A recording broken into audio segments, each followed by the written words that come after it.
Yes. Okay. Now, dealing with salvation, the very first requirement of salvation, what is it? Acknowledgement.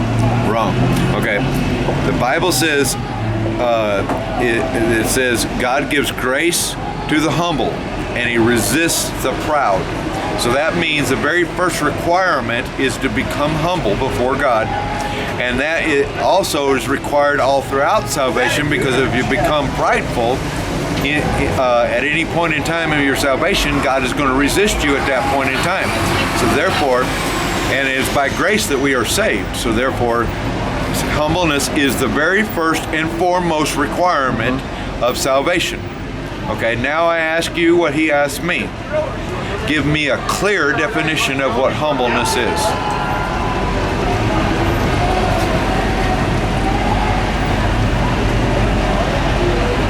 A king that serves. Okay, you're telling me what it produces. Well, No, I want a clear definition of what humbleness is.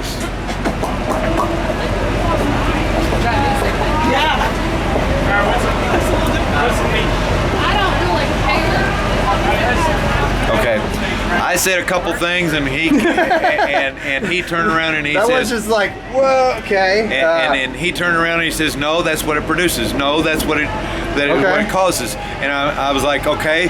Finally, I was like, well, what is it? Yeah. You just tell me, please. And just in the manner that he when he taught here down on earth, he taught me in the same manner.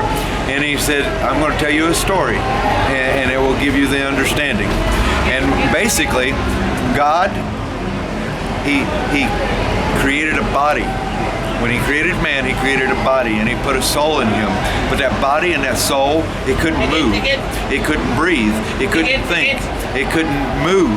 It had no knowledge. It had no understanding. It had no direction, no guidance, no nothing. But then God turned around and took out of his own spirit, his own life force, and he breathed it into man, and man became a living soul. And he knew enough at that point in time, because of what that spirit gave him, the knowledge to name all the animals in one day without one college course. And it takes 10 years for a scientist to name one animal. He named all of them in that very day. And then God put him into the garden to tend the garden, and he understood everything that the trees and everything needed without taking one agriculture course.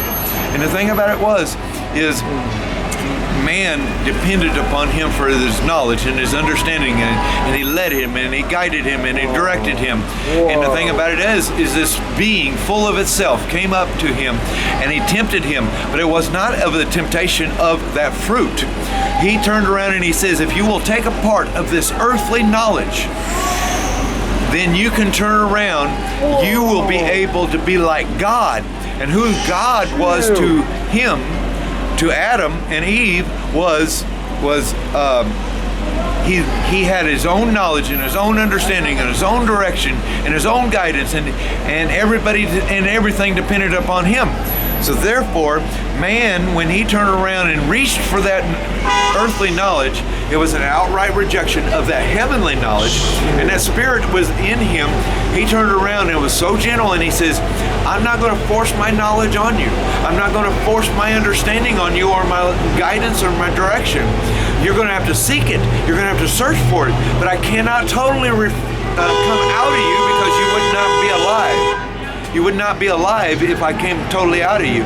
So I'll leave a portion of me in you. But see, but the greater portion was taken out, and man had an empty spot in him that only could be filled by God. Mm-hmm. Okay, well, man collapsed within himself and became full of himself, which is the definition of pride.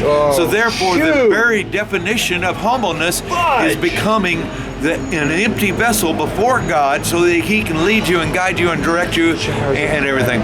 And the thing about it is then I turn around and he says, so how do you do this, Stephen? Stephanus? And I turn around like I don't know. And he says, what you do is you pour yourself out. You pour yourself out in prayer and in fasting. And you don't only pour out the bad things about you, you pour out the good things about you. Because even your righteousness is as filthy Dang, rags. holy snap.